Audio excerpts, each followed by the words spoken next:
The Vaults of Yoh-Vombis by Clark Ashton Smith. If the doctors are correct in their prognostication, I have only a few Martian hours of life remaining to me. In those hours I shall endeavor to relate, as a warning to others who might follow in our footsteps, the singular and frightful happenings that terminated our researches among the ruins of Yoh-Vombis.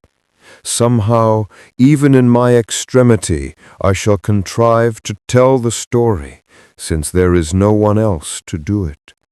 But the telling will be toilsome and broken, and after I am done, the madness will recur, and several men will restrain me, lest I should leave the hospital and return across many desert leagues to those abominable vaults beneath the compulsion of the malignant and malevolent virus which is permeating my brain. Perhaps death will release me from that abhorrent control, which would urge me down to bottomless underworld warrens of terror, for which the saner planets of the solar system can have no analogue. I say, perhaps, for, remembering what I have seen, I am not sure that even death will end my bondage. There were 8 of us, professional archaeologists with more or less terrain and interplanetary experience, who set forth with native guides from Ignar, the commercial metropolis of Mars, to inspect that ancient, aeon-deserted city. Alan Octave, our official leader, held his primacy by virtue of knowing more about Martian archaeology than any other terrestrial on the planet, and others of the party, such as William Harper and Jonas Hallgren, had been associated with him in many of his previous researches. I, Rodney Severn, was more of a newcomer, having spent but a few months on Mars, and the greater part of my own ultra-terrain delvings had been confined to Venus. I had often heard of Yoh-Vombis in a vague and legendary sort of manner, and never at first hand. Even the ubiquitous Octave had never seen it. Builded by an extinct people whose history has been lost in the latter decadent eras of the planet, it remains a dim and fascinating riddle whose solution has never been approached, and which, I trust, may endure forevermore unsolved by man. Certainly, I hope that no one will ever follow in our steps. Contrary to the impression we had received from Martian stories, we found that the semi-fabulous ruins lay at no great distance from Ignar, with its terrestrial colony and consulates. The nude, spongy-chested natives had spoken deterringly of vast deserts filled with ever-swirling sandstorms, through which we must pass to reach Yoh-Vombis. And in spite of our munificent offers of payment, it had been difficult to secure guides for the journey.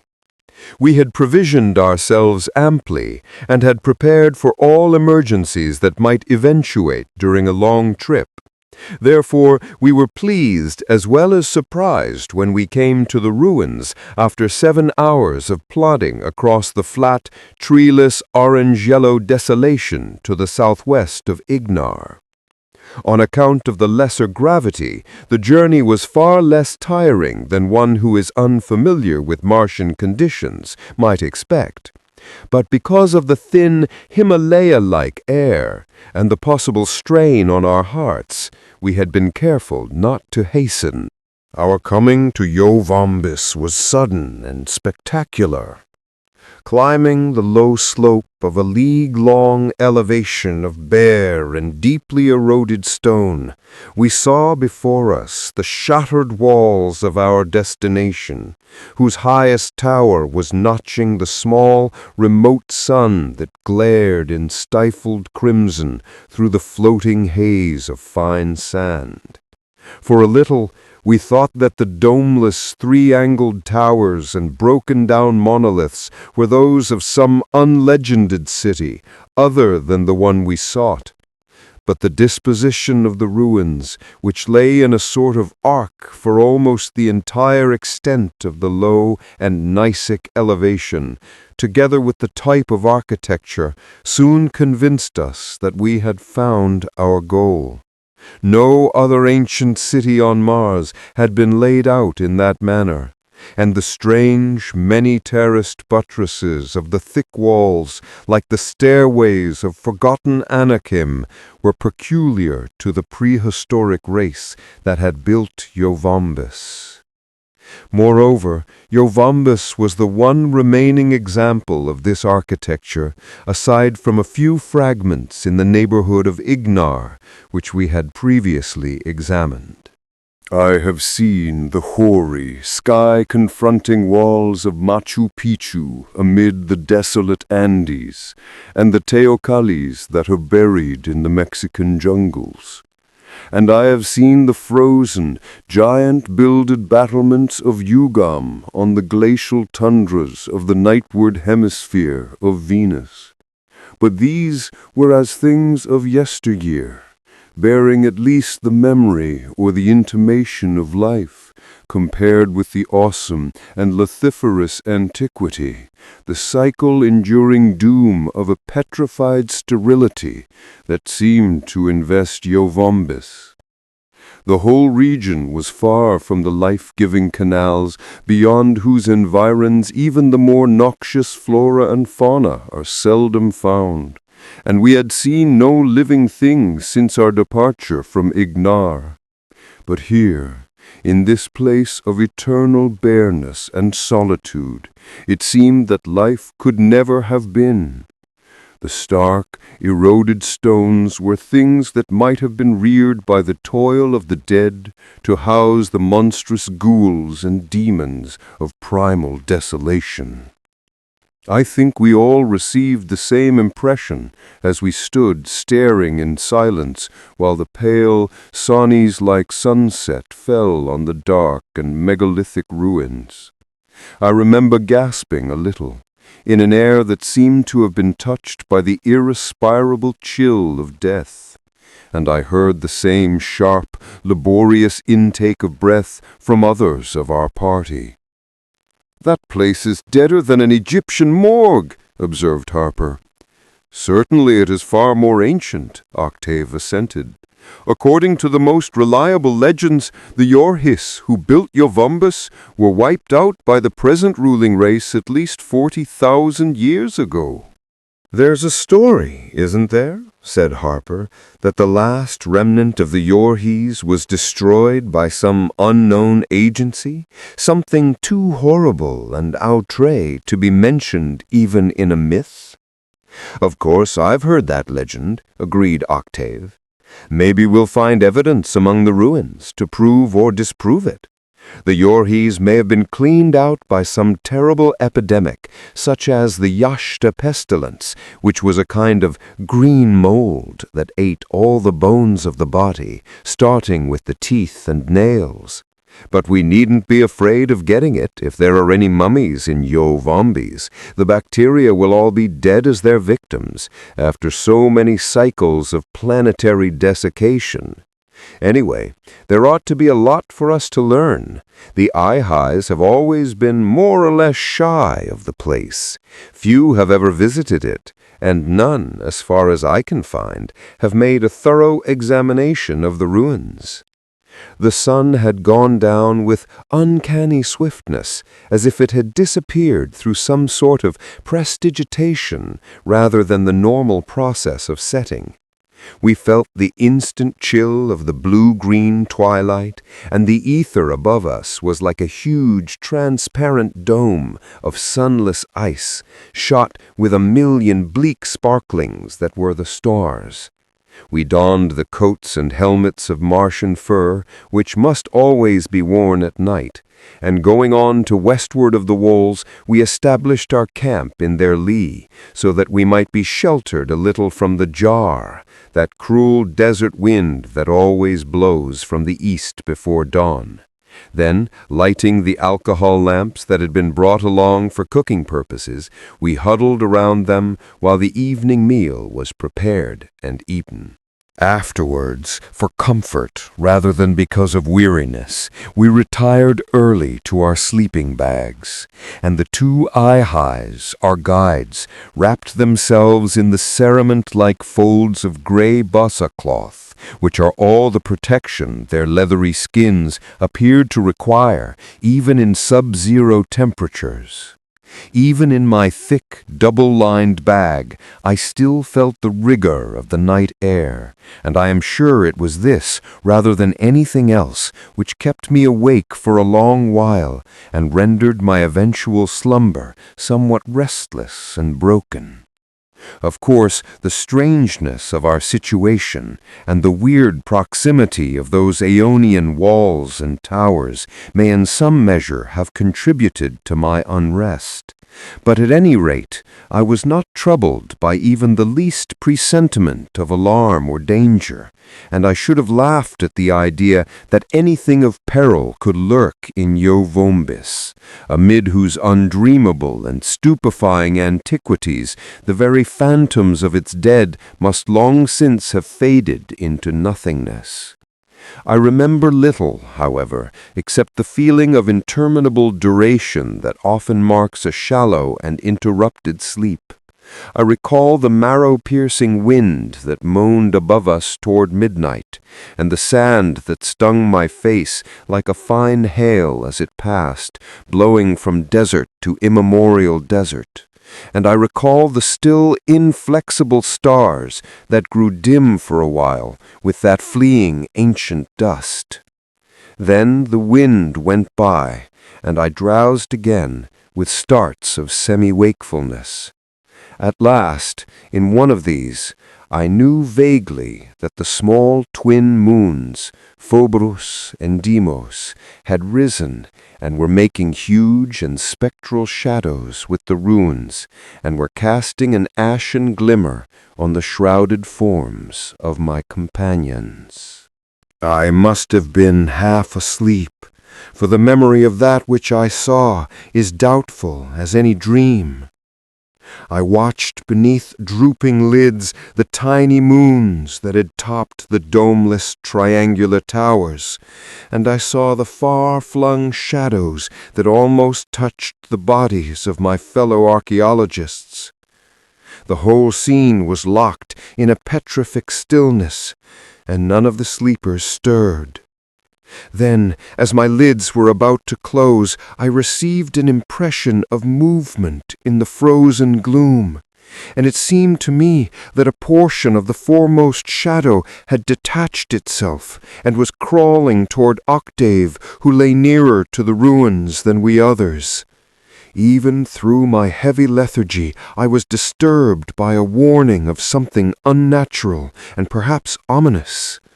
I started to sit up, and even as I moved, the shadowy object, whatever it was, drew back and became merged once more in the greater shadow. Its vanishment startled me into full wakefulness, and yet I could not be sure that I had actually seen the thing.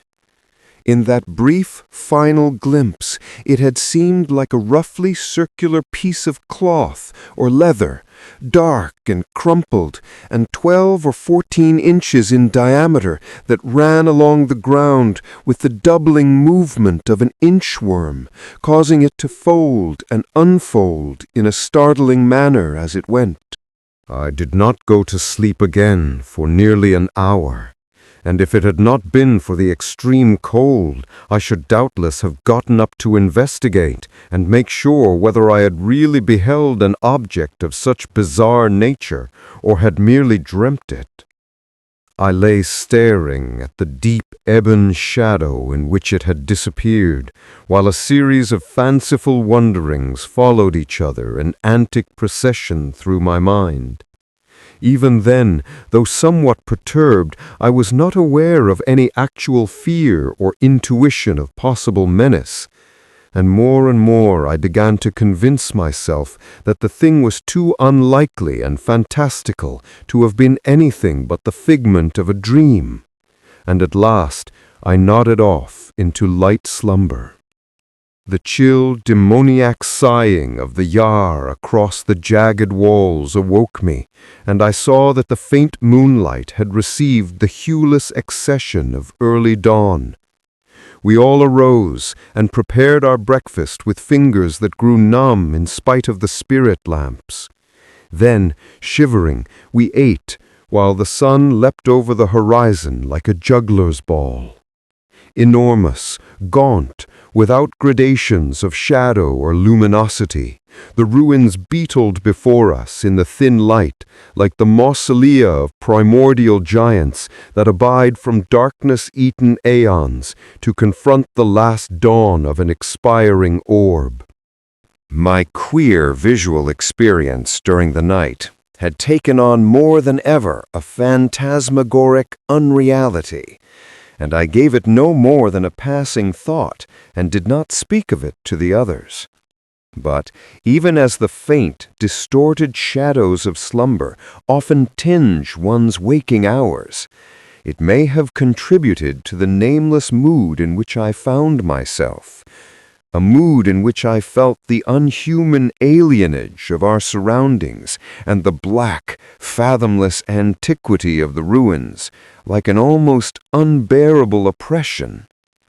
The feeling seemed to be made of a million spectral adumbrations that oozed unseen but palpable from the great, unearthly architecture, that weighed upon me like tomb-born incubi, but were void of form and meaning such as could be comprehended by human thought.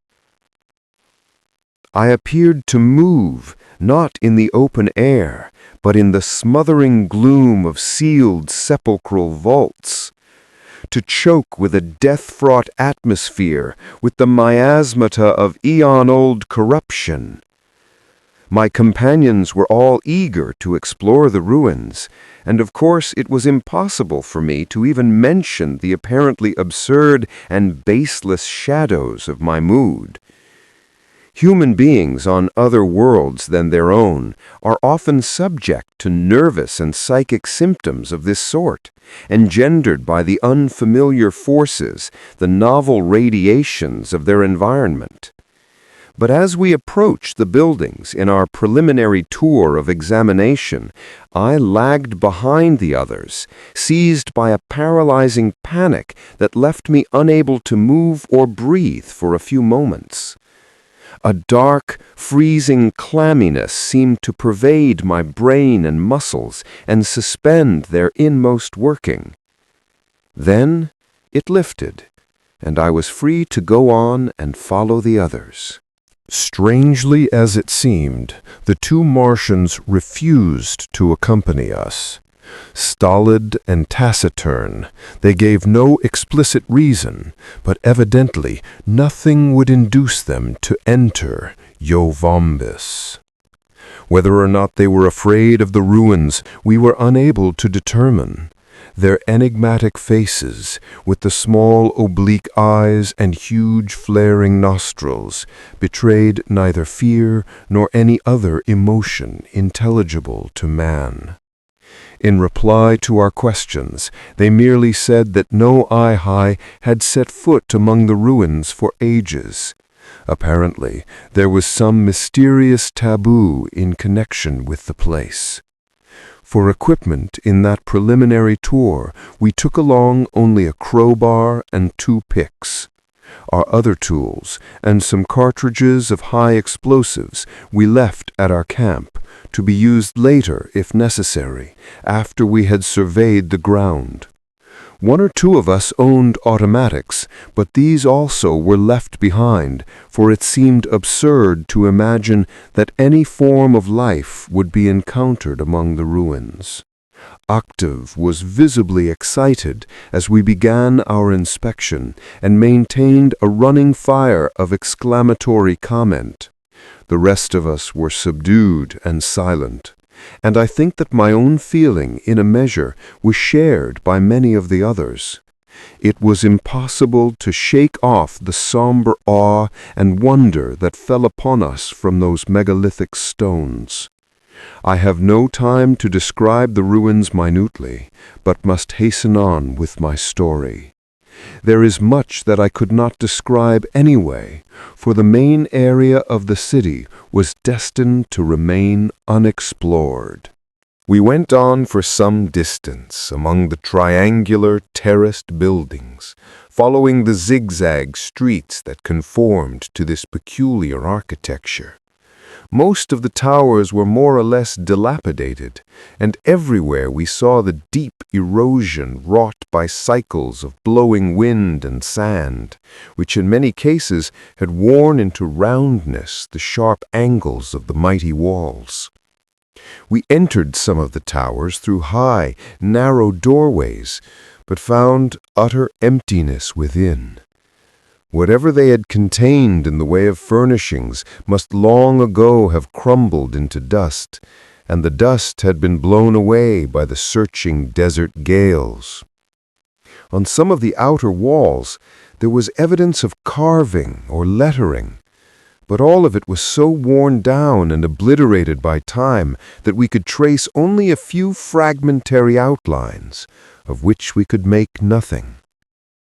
At length we came to a wide thoroughfare, which ended in the wall of a vast terrace, several 100 yards long by perhaps 40 in height, on which the central buildings were grouped like a sort of citadel or acropolis. A flight of broken steps, designed for longer limbs than those of men or even the gangling modern Martians, afforded access to the terrace, which had seemingly been hewn from the plateau itself. Pausing, we decided to defer our investigation of the higher buildings, which, being more exposed than the others, were doubly ruinous and dilapidated, and in all likelihood would offer little for our trouble.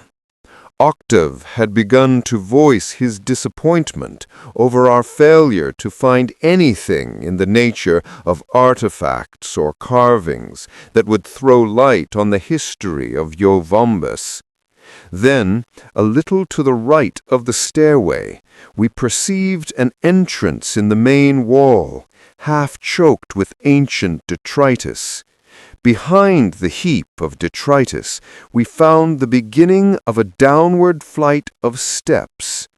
Darkness poured from the opening like a visible flood, noisome and musty with primordial stagnancies of decay, and we could see nothing below the first steps, which gave the appearance of being suspended over a black gulf.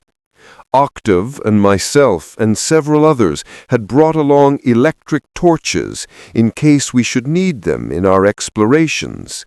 It had occurred to us that there might be subterranean vaults or catacombs in Yoh-Vombis, even as in the latter-day cities of Mars, which are often more extensive underground than above. And such vaults would be the likeliest place in which to look for vestiges of the Yorhi civilization. Throwing his torch beam into the abyss, Octave began to descend the stairs. His eager voice called us to follow. Again, for an instant, the unknown irrational panic froze my faculties, and I hesitated while the others pressed forward behind me. Then, as before, the terror passed, and I wondered at myself for being overcome by anything so absurd and unfounded. I followed Octave down the steps, and the others came trooping after me. At the bottom of the high, awkward steps, we found ourselves in a long and roomy vault, like a subterranean hallway. Its floor was deep with siftings of immemorial dust, and in places there were heaps of a coarse gray powder, such as might be left by the decomposition of certain fungi that grow in the Martian catacombs under the canals. Such fungi, at one time, might conceivably have existed in Yoh-Vombis, but, owing to the prolonged and excessive dehydration, they must have died out long ago. Nothing, surely, not even a fungus, could have lived in those arid vaults for many eons past. The air was singularly heavy, as if the lees of an ancient atmosphere, less tenuous than that of Mars today, had settled down and remained in that stagnant darkness. It was harder to breathe than the outer air. It was filled with unknown effluvia, and the light dust arose before us at every step, diffusing a faintness of bygone corruption, like the dust of powdered mummies. At the end of the vault, before a straight and lofty doorway, our torches revealed an immense, shallow urn or pan, supported on short, cube-shaped legs and wrought from a dull, blackish-green material, which suggested some bizarre alloy of metal and porcelain. The thing was about 4 feet across, with a thick rim adorned by writhing, indecipherable figures, deeply etched as if by acid. In the bottom of the bowl we perceived a deposit of dark and cinder-like fragments, which gave off a slight but disagreeable pungence, like the phantom of some more powerful odor. Octave, bending over the rim, began to cough and sneeze as he inhaled it. That stuff, whatever it was, must have been a pretty strong fumigant, he observed. The people of Yoh-Vombis may have used it to disinfect the vaults. The doorway beyond the shallow urn admitted us to a larger chamber, whose floor was comparatively free of dust. We found that the dark stone beneath our feet was marked off in multiform geometric patterns, traced with ochreous ore, amid which, as in Egyptian cartouches, hieroglyphics and highly formalized drawings were enclosed. We could make little from most of them, but the figures in many were doubtless designed to represent the Yorhis themselves. Like the Ihais, they were tall and angular, with great bellows-like chests, and they were depicted as possessing a supplementary third arm, which issued from the bosom, a characteristic which, in vestigial form, sometimes occurs among the Ihais. The ears and nostrils, as far as we could judge, were not so huge and flaring as those of the modern Martians. All of these Yorhis were represented as being nude, but in one of the cartouches, done in a far hastier style than the others, we perceived 2 figures whose high conical craniums were wrapped in what seemed to be a sort of turban, which they were about to remove or adjust. The artist seemed to have laid a peculiar emphasis on the odd gesture with which the sinuous, 4-jointed fingers were plucking at these headdresses, and the whole posture was unexplainably contorted. From the second vault, passages ramified in all directions, leading to a veritable warren of catacombs. Here, enormous pot-bellied urns of the same material as the fumigating pan, but taller than a man's head and fitted with angular-handled stoppers, were ranged in solemn rows along the walls, leaving scant room for 2 of us to walk abreast. When we succeeded in removing one of the huge stoppers, we saw that the jar was filled to the rim with ashes and charred fragments of bone. Doubtless, as is still the Martian custom, the Yorhis had stored the cremated remains of whole families in single urns.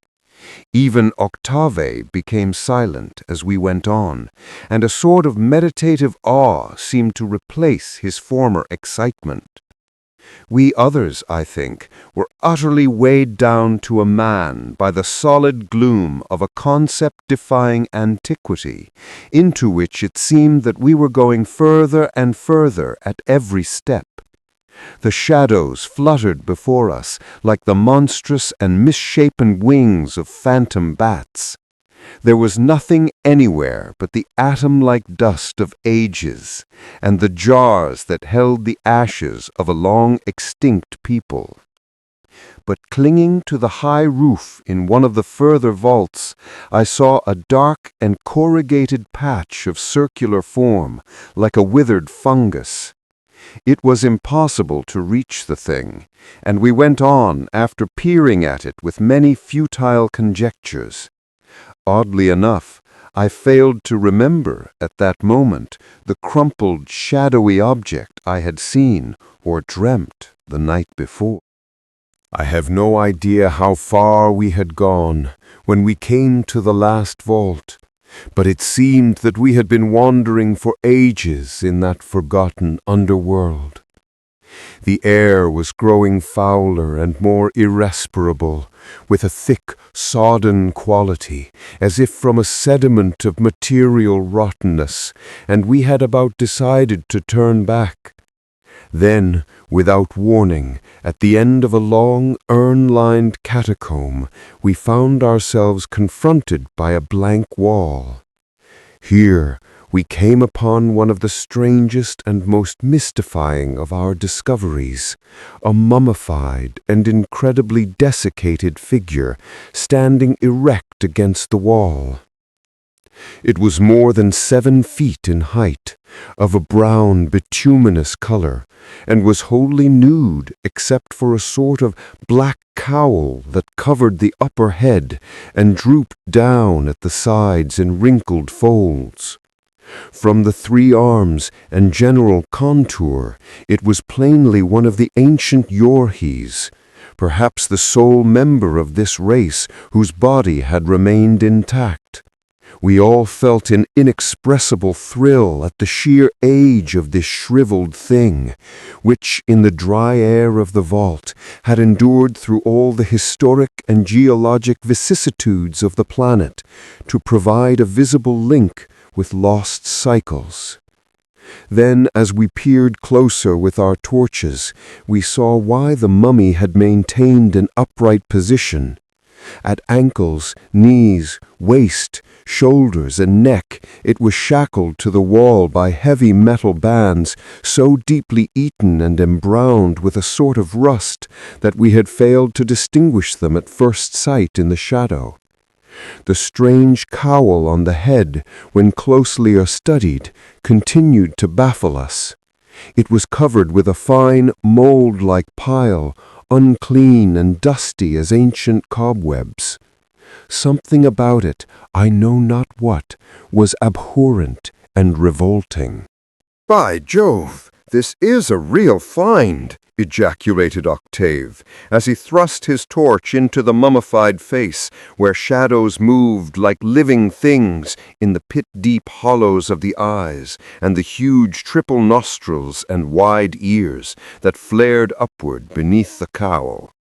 Still lifting the torch, he put out his free hand and touched the body very lightly. Tentative as the touch had been, the lower part of the barrel-like torso, the legs, the hands and forearms, all seemed to dissolve into powder, leaving the head and upper body and arms still hanging in their metal fetters. The progress of decay had been queerly unequal, for the remnant portions gave no sign of disintegration. Octave cried out in dismay, and then began to cough and sneeze as the cloud of brown powder, floating with airy lightness, enveloped him. We others all stepped back to avoid the powder. Then, above the spreading cloud, I saw an unbelievable thing.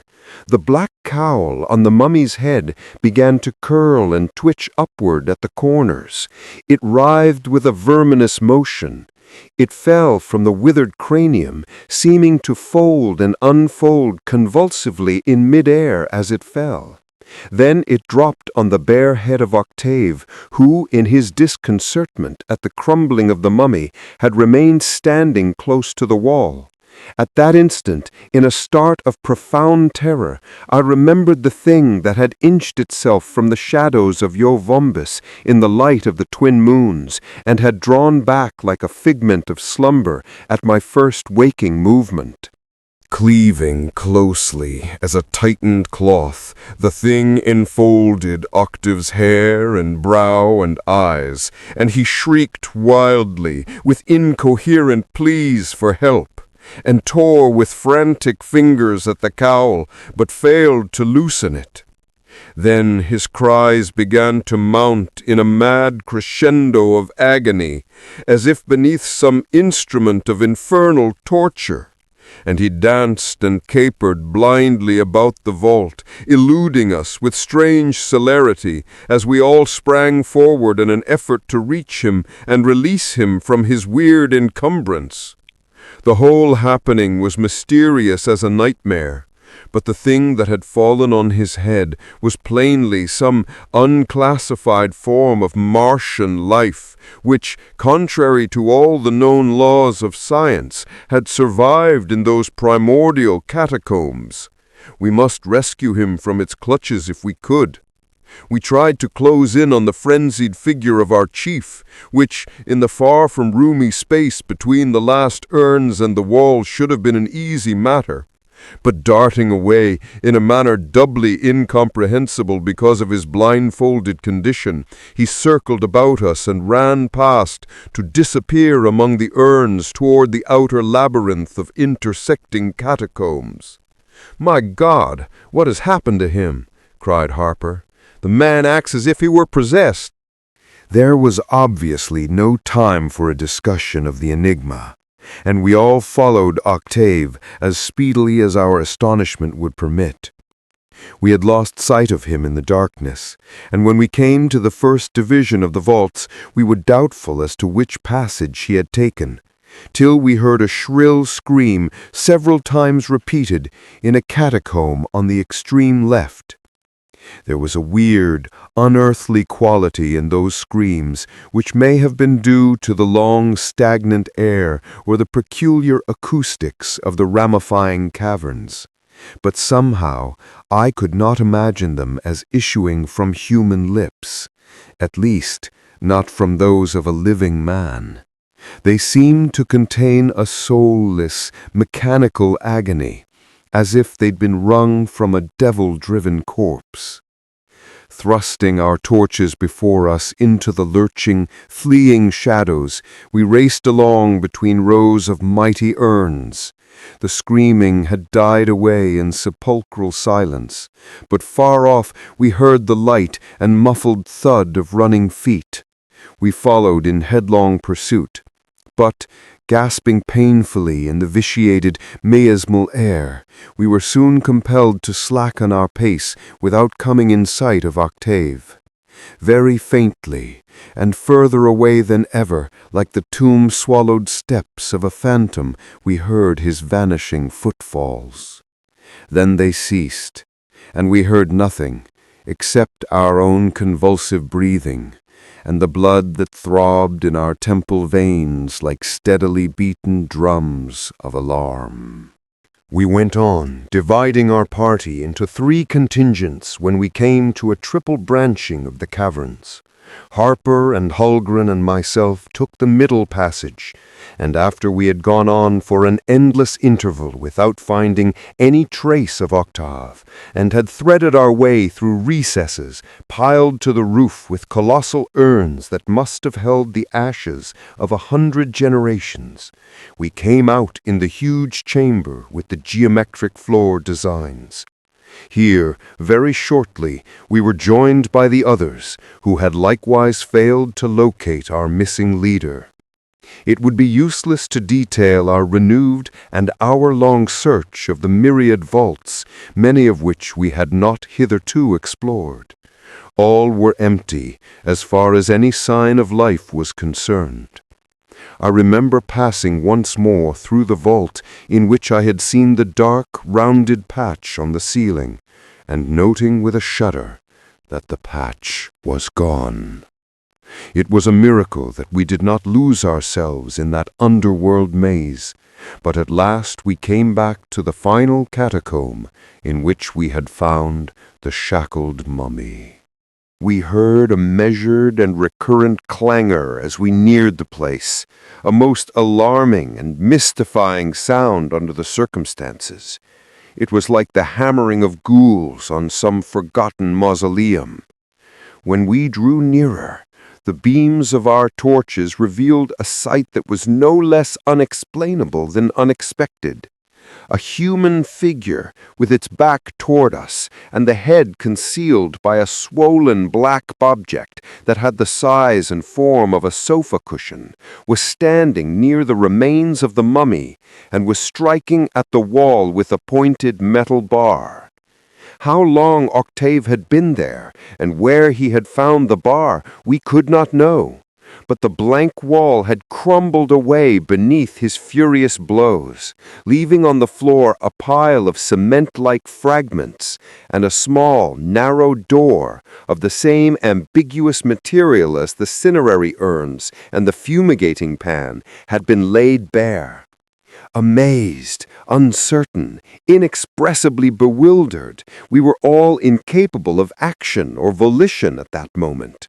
The whole business was too fantastic and too horrifying, and it was plain that Octave had been overcome by some sort of madness.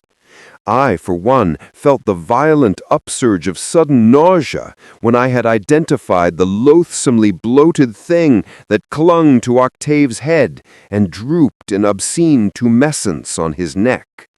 I did not dare to surmise the causation of its bloating. Before any of us could recover our faculties, Octave flung aside the metal bar and began to fumble for something in the wall. It must have been a hidden spring, though how he could have known its location or existence is beyond all legitimate conjecture. With a dull, hideous grating, the uncovered door swung inward, thick and ponderous as a mausolean slab, leaving an aperture from which the nether midnight seemed to well like a flood of eon-buried foulness. Somehow, at that instant, our electric torches appeared to flicker and grow dim, and we all breathed a suffocating fetor, like a draught from inner worlds of immemorial putrescence. Octave had turned toward us now, and he stood in an idle posture before the open door, like one who has finished some ordained task. I was the first of our party to throw off the paralyzing spell, and pulling out a clasp knife, the only semblance of a weapon which I carried, I ran over to him. He moved back, but not quickly enough to evade me, when I stabbed with the 4-inch blade at the black, turgescent mass that enveloped his whole upper head and hung down upon his eyes. What the thing was, I should prefer not to imagine, if it were possible to imagine. It was formless as a great slug, with neither head nor tail, nor apparent organs, an unclean, puffy, leathery thing, covered with that fine, mold-like fur of which I have spoken. The knife tore into it as if through rotten parchment, making a long gash, and the horror appeared to collapse like a broken bladder. Out of it there gushed a sickening torrent of human blood, mingled with dark, filiated masses that may have been half-dissolved hair and floating gelatinous lumps like molten bone and shreds of a curdy white substance. At the same time, Octave began to stagger and went down at full length on the floor. Disturbed by his fall, the mummy dust and rose about him in a curling cloud, beneath which he lay mortally still. Conquering my revulsion and choking with the dust, I bent over him and tore the flaccid, oozing horror from his head. It came with unexpected ease, as if I had removed a limp rag, but I wished to God that I had let it remain. Beneath, there was no longer a human cranium, for all had been eaten away, even to the eyebrows, and the half-devoured brain was laid bare. As I lifted the cowl-like object, I dropped the unnameable thing from fingers that had grown suddenly nerveless, and it turned over as it fell, revealing on the nether side many rows of pinkish suckers, arranged in circles about a pallid disk that was covered with nerve-like filaments, suggesting a sort of plexus. My companions had pressed forward behind me, but for an appreciable interval no one spoke. "How long do you suppose he has been dead?" It was Hallgren who whispered the awful question, which we had all been asking ourselves. Apparently no one felt able or willing to answer it, and we could only stare in horrible, timeless fascination at Octave. At length I made an effort to avert my gaze, and turning at random, I saw the remnants of the shackled mummy, and noted for the first time, with mechanical, unreal horror, the half-eaten condition of the withered head. From this, my gaze was diverted to the newly opened door at one side, without perceiving for a moment what had drawn my attention. Then, startled, I beheld beneath my torch, far down beyond the door, as if in some nether pit, a seething, multitudinous worm-like movement of crawling shadows. They seemed to boil up in the darkness, and then, over the broad threshold of the vault, there poured the verminous vanguard of a countless army, things that were kindred to the monstrous, diabolic leech I had torn from Octave's eaten head. Some were thin and flat, like writhing, doubling discs of cloth or leather, and others were more or less poddy, and crawled with glutted slowness. What they had found to feed on in the sealed eternal midnight I do not know, and I pray that I never shall know. I sprang back and away from them, electrified with terror, sick with loathing, and the black army inched itself unendingly with nightmare swiftness from the unsealed abyss, like the nauseous vomit of horror-sated hells. As it poured toward us, burying Octave's body from sight in a writhing wave, I saw a stir of life from the seemingly dead thing I had cast aside, and saw the loathly struggle which it made to right itself and join the others. But neither I nor my companions could endure to look longer. We turned and ran between the mighty rows of urns, with the slithering mass of demon leeches close upon us, and scattered in blind panic when we came to the first division of the vaults. Heedless of each other, or of anything but the urgency of flight, we plunged into the ramifying passages at random. Behind me, I heard someone stumble and go down, with a curse that mounted to an insane shrieking. But I knew that if I halted and went back, it would be only to invite the same baleful doom that had overtaken the hindmost of our party. Still clutching the electric torch and my open clasp knife, I ran along a minor passage, which, I seem to remember, would conduct with more or less directness upon the large outer vault with the painted floor. Here I found myself alone, The others had kept to the main catacombs, and I heard far off a muffled babble of mad cries, as if several of them had been seized by their pursuers. It seemed that I must have been mistaken about the direction of the passage, for it turned and twisted in an unfamiliar manner, with many intersections, and I soon found that I was lost in the black labyrinth, where the dust had lain unstirred by living feet for inestimable generations. The cinary warren had grown still once more, and I heard my own frenzied panting, loud and stertorous as that of a Titan in the dead silence. Suddenly, as I went on, my torch disclosed a human figure coming toward me in the gloom. Before I could master my startlement, the figure had passed me with long, machine-like strides, as if returning to the inner vaults.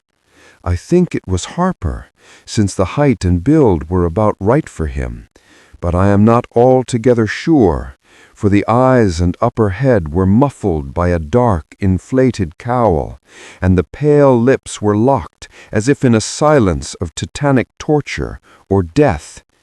Whoever he was, he had dropped his torch, and he was running blindfold, in utter darkness, beneath the impulsion of that unearthly vampirism, to seek the very fountainhead of the unloosed horror. I knew that he was beyond human help, and I did not even dream of trying to stop him. Trembling violently, I resumed my flight, and was passed by two more of our party, stalking by with mechanical swiftness and sureness, and cowled with those satanic leeches. The others must have returned by way of the main passages, for I did not meet them, and I was never to see them again. The remainder of my flight is a blur of pandemonian terror. Once more, after thinking that I was near the outer cavern, I found myself astray, and fled through a ranged eternity of monstrous urns in vaults that must have extended for an unknown distance beyond our explorations. It seemed that I had gone on for years, and my lungs were choking with the aeon-dead air, and my legs were ready to crumble beneath me, when I saw, far off, a tiny point of blessed daylight. I ran toward it, with all the terrors of the alien darkness crowding behind me and accursed shadows flittering before, and saw that the vault ended in a low, ruinous entrance, littered by rubble on which there fell an arc of thin sunshine. It was another entrance than the one by which we had penetrated this lethal underworld. I was within a dozen feet of the opening when, without sound or other intimation, something dropped upon my head from the roof above, blinding me instantly and closing upon me like a tautened net. My brow and scalp at the same time were shot through with a million needle-like pangs, a manifold, ever-growing agony that seemed to pierce the very bone and converge from all sides upon my inmost brain. The terror and suffering of that moment were worse than aught which the hells of earthly madness or delirium could ever contain. I felt the foul vampiric clutch of an atrocious death, and of more than death. I believe that I dropped the torch, but the fingers of my right hand had still retained the open knife. Instinctively, since I was hardly capable of conscious volition, I raised the knife and slashed blindly, again and again, many times, at the thing that had fastened its deadly folds upon me. The blade must have gone through and through the clinging monstrosity to gash my own flesh in a score of places, but I did not feel the pain of those wounds in the million throbbing torment that possessed me. At last I saw light, and saw that a black strip, loosened from above my eyes and dripping with my own blood, was hanging down my cheek.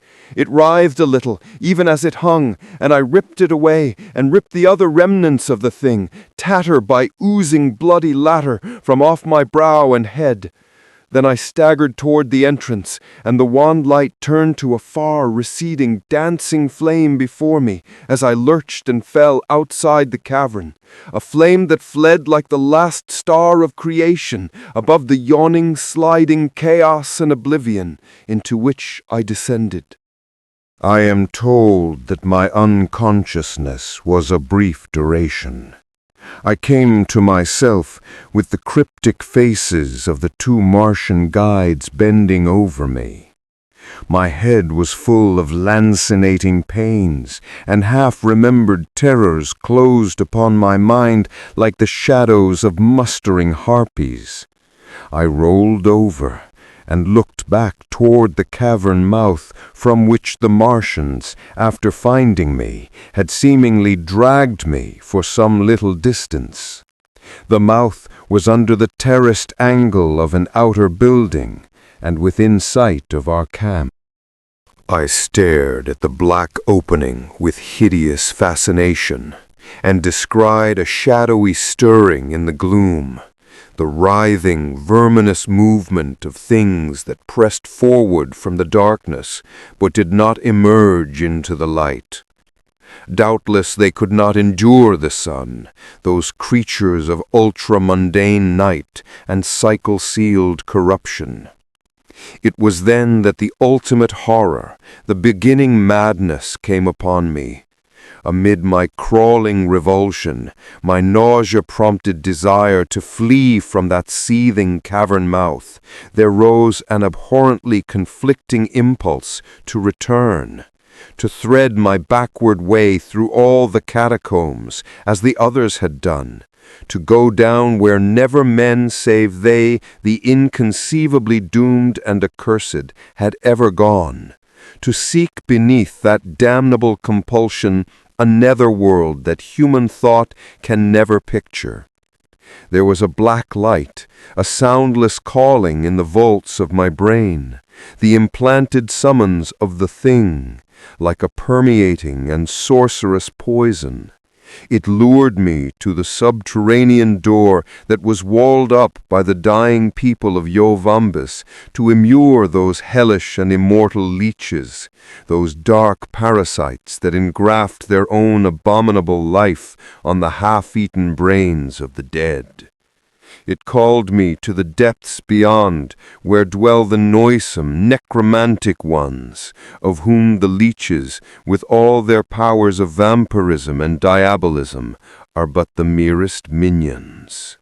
It was only the two Ahais who prevented me from going back. I struggled. I fought them insanely as they strove to retard me with their spongy arms. But I must have been pretty thoroughly exhausted from all the superhuman adventures of the day, and I went down once more, after a little, into fathomless nothingness, from which I floated out at long intervals, to realize that I was being carried across the desert toward Ignar. Well, that is all my story. I have tried to tell it fully and coherently, at a cost that would be unimaginable to the sane. To tell it before the madness falls upon me again, as it will very soon, as it is doing now. Yes, I have told my story. And you have written it all out, haven't you? Now I must go back to Yoh-Vombis, back across the desert and down through all the catacombs to the vaster vaults beneath. Something is in my brain that commands me and will direct me. I tell you, I must go. Postscript. As an intern in the terrestrial hospital at Ignar, I had charge of the singular case of Rodney Severn, the one surviving member of the octave expedition to Yoh-Vombis, and took down the following story from his dictation. Severn had been brought to the hospital by the Martian guides of the expedition. He was suffering from a horribly lacerated and inflamed condition of the scalp and brow, and was wildly delirious part of the time, and had to be held down in his bed during recurrent seizures of a mania whose violence was doubly inexplicable in view of his extreme debility.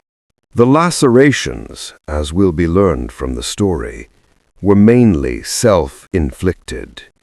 They were mingled with numerous small round wounds, easily distinguished from the knife slashes, and arranged in regular circles, through which an unknown poison had been injected into Severn's scalp. The causation of these wounds was difficult to explain, unless one were to believe that Severn's story was true and was no mere figment of his illness. Speaking for myself, in the light of what afterwards occurred, I feel that I have no other recourse than to believe it. There are strange things on the Red Planet, and I can only second the wish that was expressed by the doomed archaeologist in regard to future explorations.